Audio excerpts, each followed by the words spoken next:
What's up, y'all? Welcome to another episode of the Bits podcast, helping you break into tech sales. We have the legend, Mike Milewski, in the house. What's up, man? Thanks for being here. Jack, good to be here, man. I'm happy to be here, and I'm Yeah, glad you do it. 100%, dude. Tell us why we should listen to you. Who are you? Why do you matter? Why do you carry any weight at all in this discussion? Cool. Well, I matter because you brought me to the discussion. I appreciate you doing that, and I love what you're doing out there. My name's Mike. I've been doing business development and outbound specifically for about 5 years now. When I started in outbound, I spent the first year just banging my head against my desk trying to figure out, do I suck at this? Is it me? Is it the messaging? Like, why can't I book a meeting? And then I met a couple mentors. They changed my life completely. And now I've spent the last 5 years applying all those lessons and teaching everyone on my teams on how to have the kind of breakthroughs that I did. You know, after that first year banging my head against the wall, I started booking the largest outbound meetings our company had ever seen. I moved to a next company and started doing it there. And for the last 2 years, I've been leading business development at Scadio. So we're the leading autonomous robotics company in North America. And when I started 2 years ago, we had no outbound meetings booked. Within the first quarter, we got to 24. Within the first half, we got to 100. Within the second year, in the first half, we got to 300. And we're now producing 33% of our pipeline just from outbound. So it's come a long Amazing. way. And I'm really excited to just share what I've learned with other people because Yeah. this career's changed my life. Yeah. And if that's not enough clout, y'all, and you trust my word, Mike is legit. He's one of the top 5 that I would say SDR leaders that I really look up to. So Mike, with that being said, you've interviewed hundreds and hundreds and hundreds of SDRs. That's what we're here for.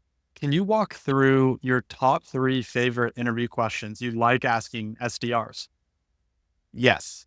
I'm going to start with, there's 2 that I ask for people who have been SDRs or BDRs in the past. So I'll start there and then I'll get into some where if you don't have past experience, there's other ways I like trying to find this stuff out. Okay, But the first cool. question is, tell me about your position on the leaderboard of your team Mm. and how many reps are there and how many are there above you in performance. And what I'm looking for here is if you're not number one, what are these other people doing that you're not? So I'll ask that. If you're not number one, what are they doing that you're not? You'll tell me. And I'm looking for some level of self-awareness here. Where can I still improve? I'm looking for, do you have that kind of competitive hunger and drive? And this can apply to people who are in other kind of leaderboard structures, not just in BDR, but this is what I'm looking for. And then if they identify, here are the things that the leaders are doing that I'm not, I'll ask, what's been in the way of you doing that? And see Mm. how vulnerable they can get, how self-aware they can get with that. Now, if they're already number one on the team, I love asking, okay, what are you doing that they're not? And after that, hopefully they have some level of understanding on, I have a very specific process and here's what it is. After that, I'll ask them, if I asked you to get 50% more results next year, what would you need to do? Which is a mental pretzel for people who are like really topping out their results right now. I Yeah. love asking kind of what comes up there. And then once they reveal that to me, I'll say, okay, well, what's been in the way of you doing that now? And through that whole series of questioning, I'm looking to get kind of this specific understanding of how do they think about this role today? How do they think about what it takes to be good at this role today? And then if you really had to stretch and self-reflect, what else could you be doing on top of what you're already doing? That's great. Yeah, there is zero way with that line of questioning to bull crap your way through an answer. You either are gonna sound really just dumb because you're not gonna answer it specifically, or you're gonna have to expose yourself where you truly are. So one of my immediate reactions to that is, wouldn't a lot of the people applying for new SDR jobs be trying to run away from their current job because maybe it's not going well, right? So what kind of answers are you getting for this, Mike? Are you getting a lot of people who are top performers, or are you getting a lot of people that are maybe not doing well and they're looking for something new? It's funny you ask that. Sometimes people are top performers, but you can kind of tell they've got like an ego about it. Like, I'm the best. No one else is as good as me. And then when you start pressing them on why, sometimes they get a little cagey. Sometimes they get a little defensive. So I'm seeing like, is this person winning with humility? And what are they doing with that success? Are they sharing the success or are they guarding it like it's theirs? My Yeah. team, I want a culture. So that's one kind of answer. Oftentimes I'll get someone who's in second or third, and what I'm looking for is how hungry are you to get in that first spot? And is it yours?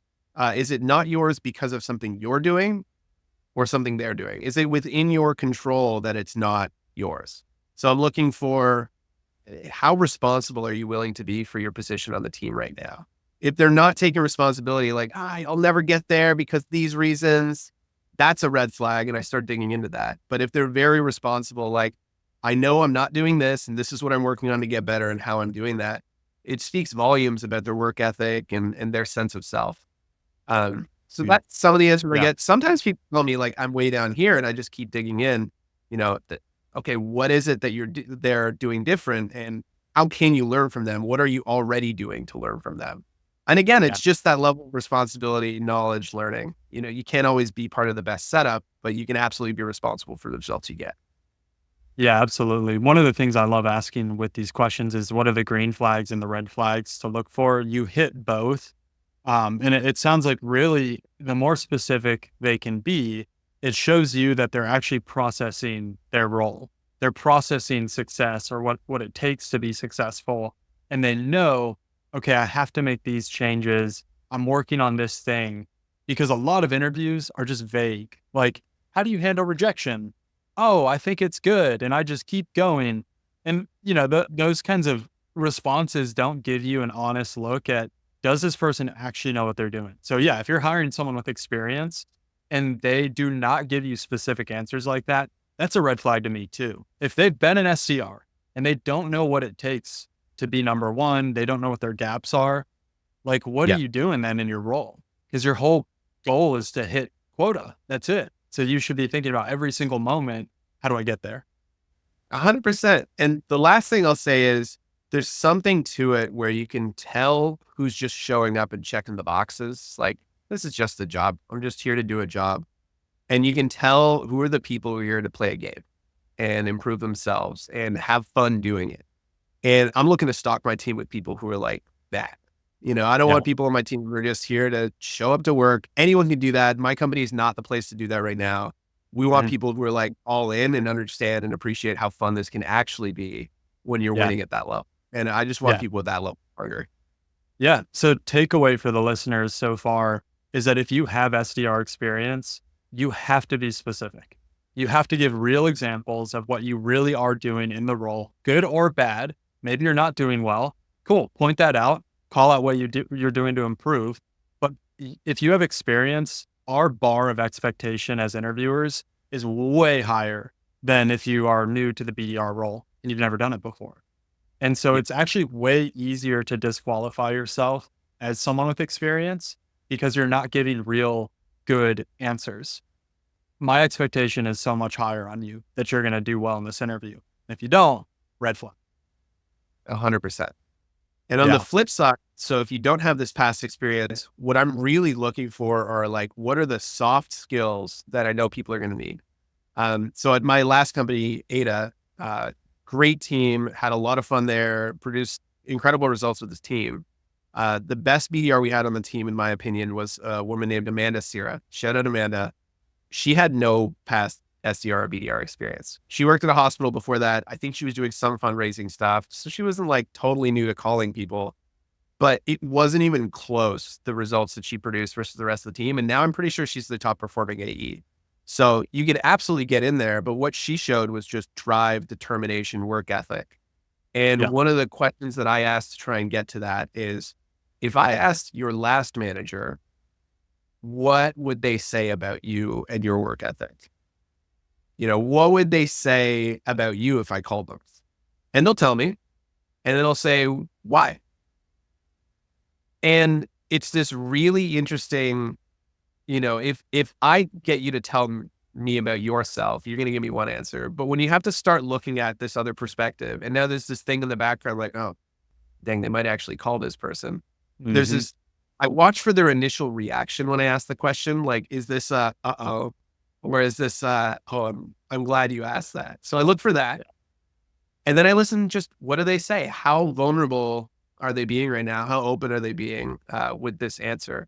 And I find it speaks a lot about, how that relationship was. And also, again, the level of responsibility they're willing to take for that relationship. Yeah. And I'll give you an example. I asked someone this question recently when I was going through a hiring round, and they said, if you called my manager, he would tell you, don't hire that guy. And if you called my VP, he would say, he's one of the best reps I've ever worked with. And they said, hang on, let's unpack that. Like, what Yeah. happened? And we had this really interesting conversation about it where I won't say anything here, but completely understood his point of view. And it actually helped him, that answer helped him move forward in my interview process because of how Nice. authentic he and vulnerable in his response. You could just tell he was being real. Yeah. Yeah. That's good. So is it a green flag if someone just replies to that question with just full confidence and says, "Hey, do you want their number?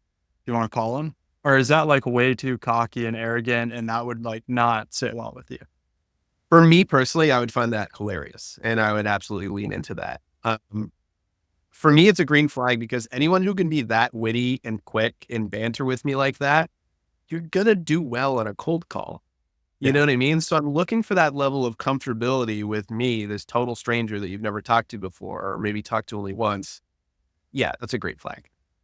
Okay. Okay. Cool. Good to know. All right. So what is the third question you like to ask them?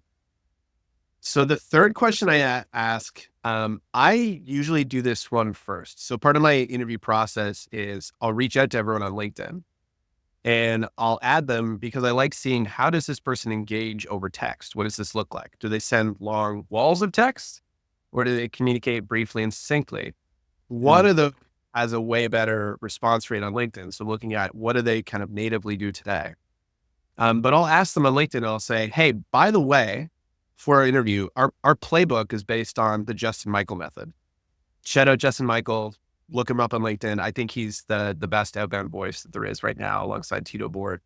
But I look at his method and we really have built our entire strategy at Scotty around the Justin Michael method. So I'll say to them, by the way, our playbook's based on the Justin Michael method. Check out Codex Zero and let me know what you think. And I'll send them Codex Zero. And then I wait and I see what they do. And a lot of people are just like, hey, thanks. And I don't hear back from them.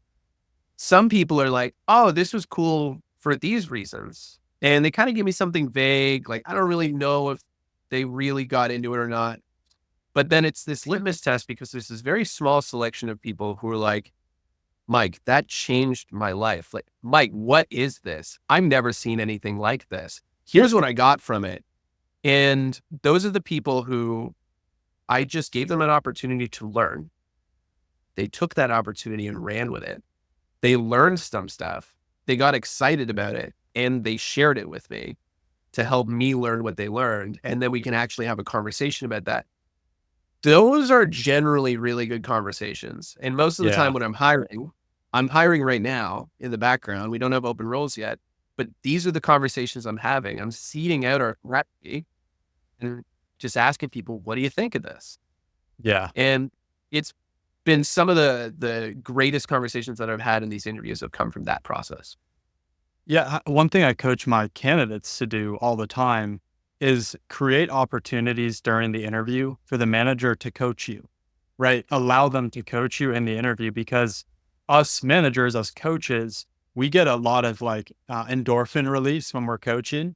And so Yes. when I get to coach someone in an interview, it makes me feel like they're my SDR. And now that association is so much tighter. And so during interviews, I'll have my candidates ask, like, hey, by the way, I sent you this like example cold email I would have sent out to a prospect. Did you have any feedback on that? Because I'd love to hear your perspective on it.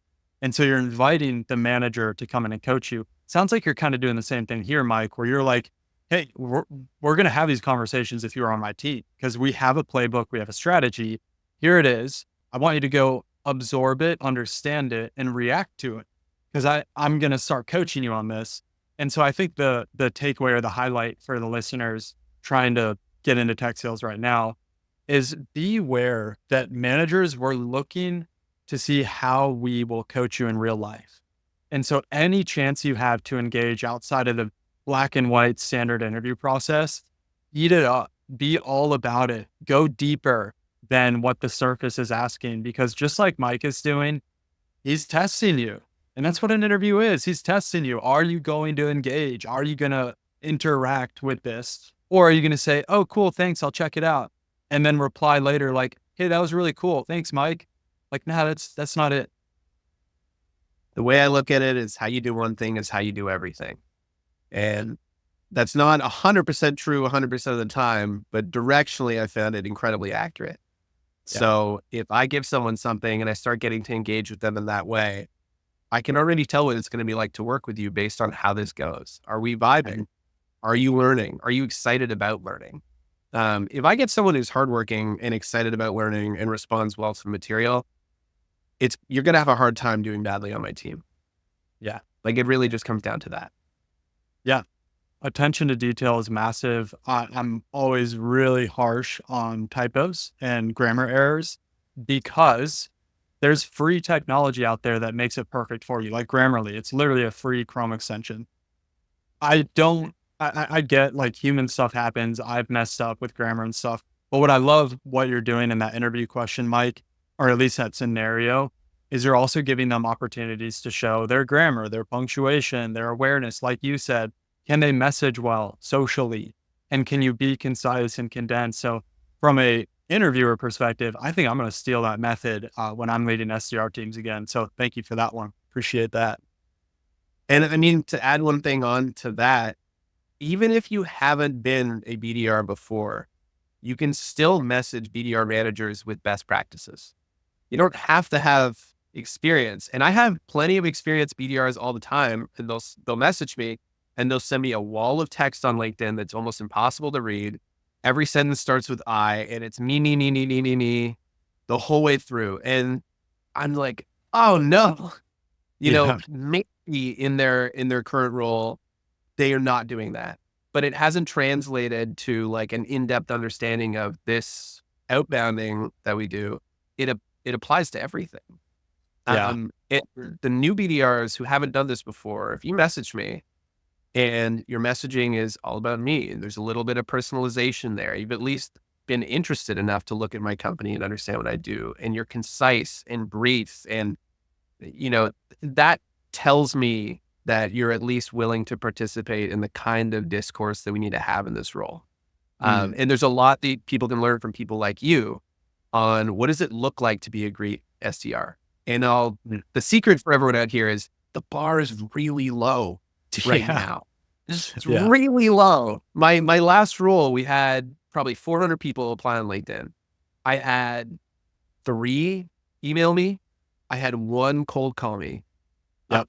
I had about 10 people hit me up on LinkedIn, but oh my goodness, like all you have to do is do the work to get the work and just show me what you're going to be like in a day in the life. And that's it. Like that's the whole thing. We can understand, if you're going to enjoy being on my team, and I can understand if I'll enjoy you being on my team, and if we're going to do good work together, and we can figure that out very quickly in these kind of interactions.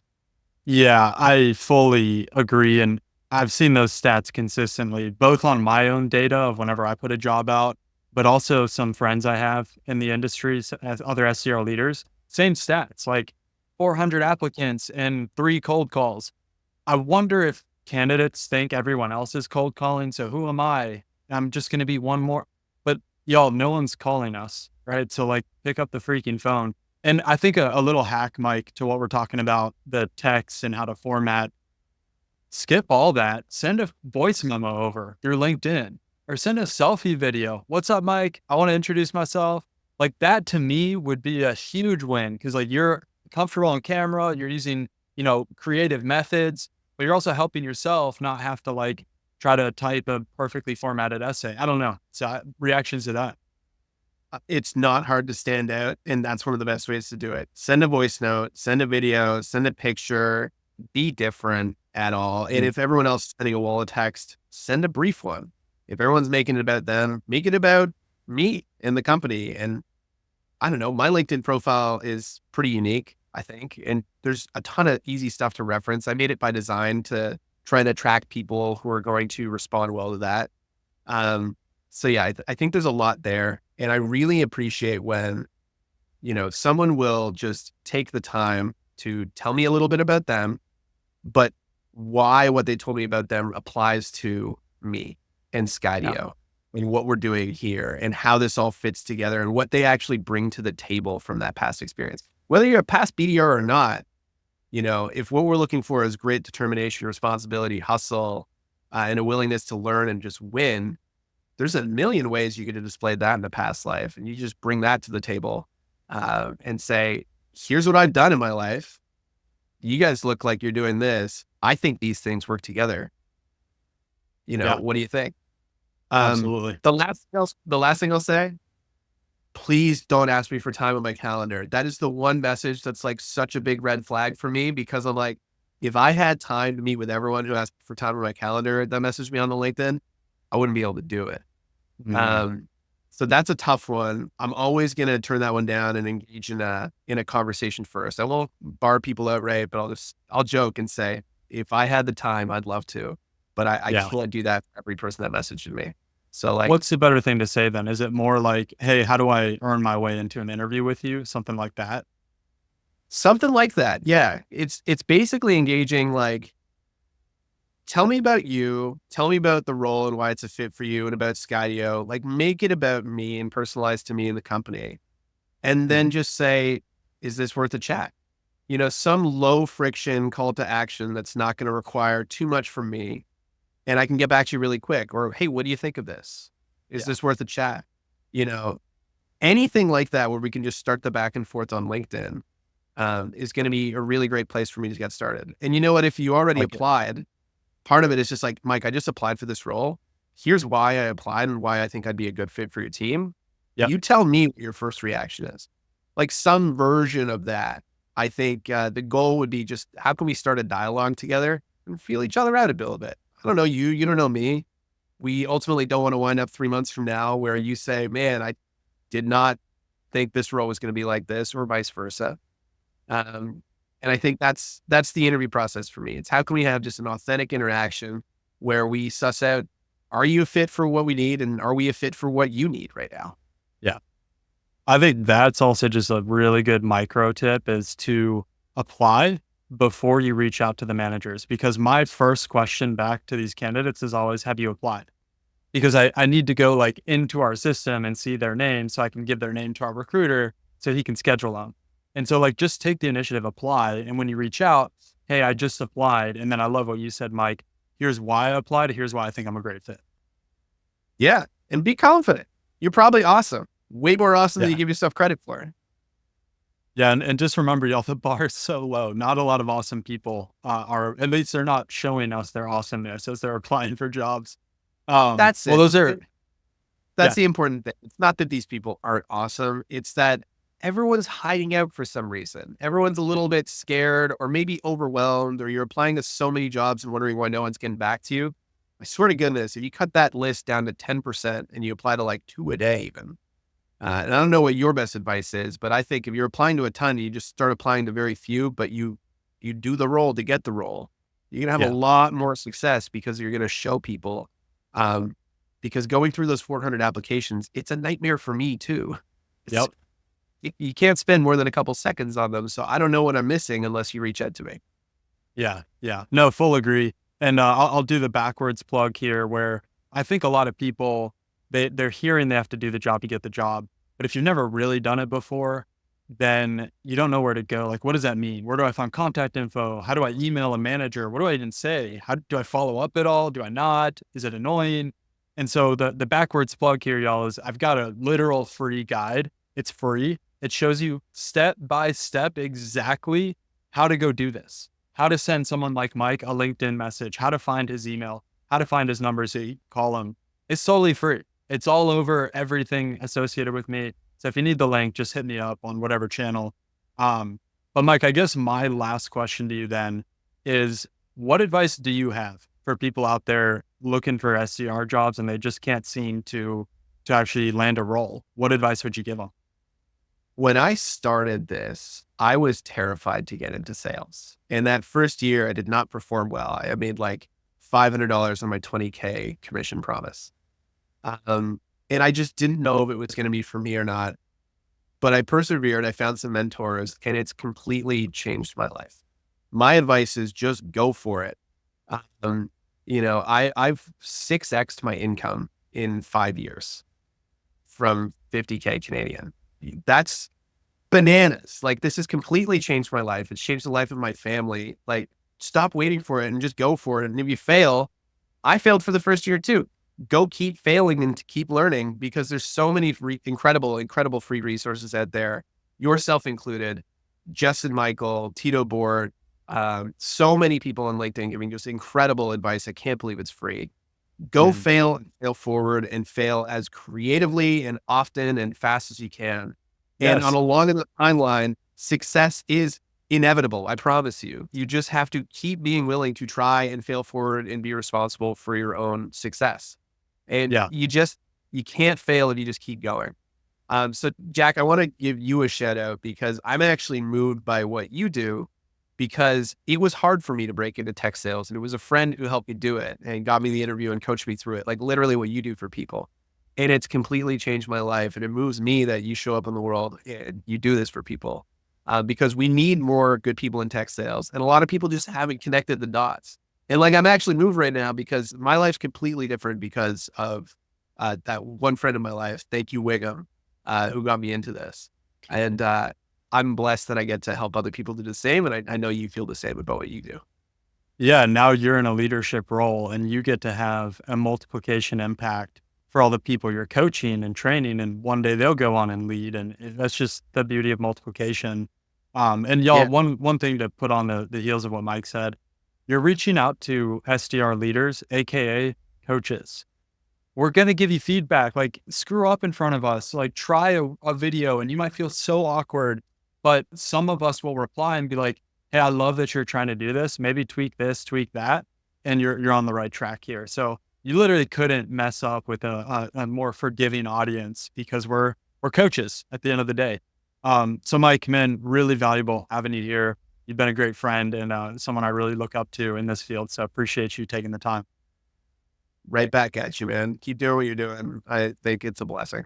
Thank you. Awesome. Thank you.